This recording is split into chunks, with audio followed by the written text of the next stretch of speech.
La Germania built-in oven. Dati pangarap ko lang tunguin, meron na din ako. Maraming salamat po. And dito ko pala nilagay sa ilalim ng lababo yung aking built-in oven. Then, pinagawa ko lang din sa tao namin yung aking pinaglagyan ng built-in oven. Then, kung mapapansin nyo, yung pinakagitna ng oven na pinaglagyan, hindi ko siya pinasarado para meron din labasan yung init sa pinakailalim. And ang size ng oven na to is 60 cm. Dati talaga pangarap ko lang tumayin meron na ako. Mas marami na tayong mabibake.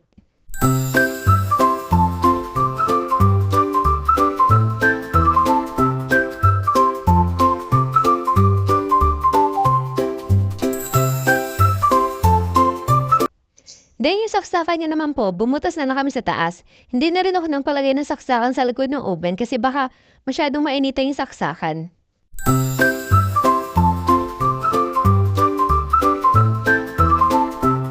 Kapag binili niyo pala siya, meron siya kasamang isang cooling rack and baking tray. And dahil built-in ng ating oven, pwede na tayo magsalang na mas marami. At ang kagandahan niya, madali lang din siyang gamitin, kaya sigurado, hindi kayo mahihirapan kapag bumili rin kayo ng ganito. And ipapakita ko na sa inyo paano siya gamitin.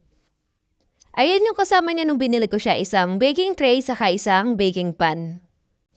And meron din ako nabili na baking tray sa Shopee na kasya sa loob ng oven. Ang size niya is 45.5 cm. Kasya rin pala dito yung baking pan na 13 by 18 inches.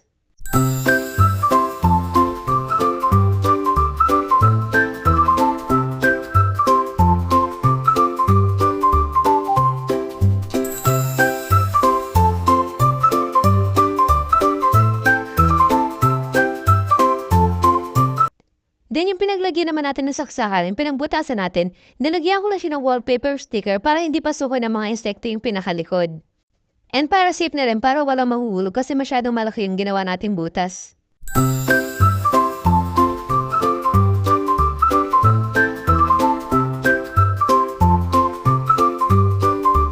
And para naman sa function ng ating oven, meron naman siya mga choices kung ano yung gusto nyong gamitin.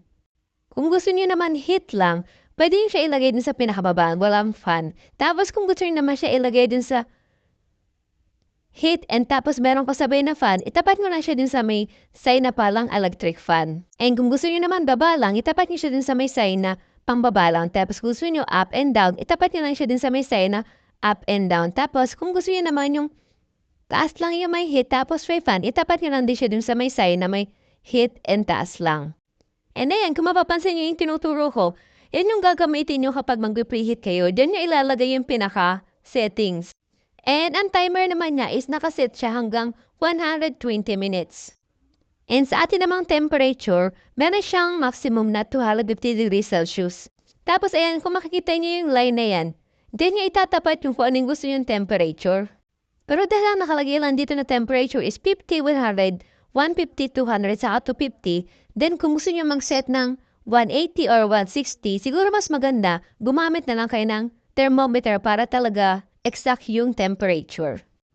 Pero ako kasi kahit sa digital oven ko, gumagamit din ako ng thermometer para makataw talaga na sakto yung init niya. Ito yung ginagamit ko na thermometer sa aking built-in oven.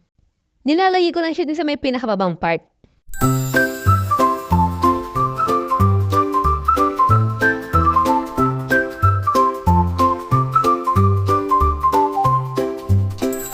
And hindi ko pa rin pala siya masyado nagagamit kaya samahan niyo pa ako sa mga susunod para ma-review talaga natin tong La Germania built-in oven. Yan lang po muna for today's video. Maraming salamat po. Bye!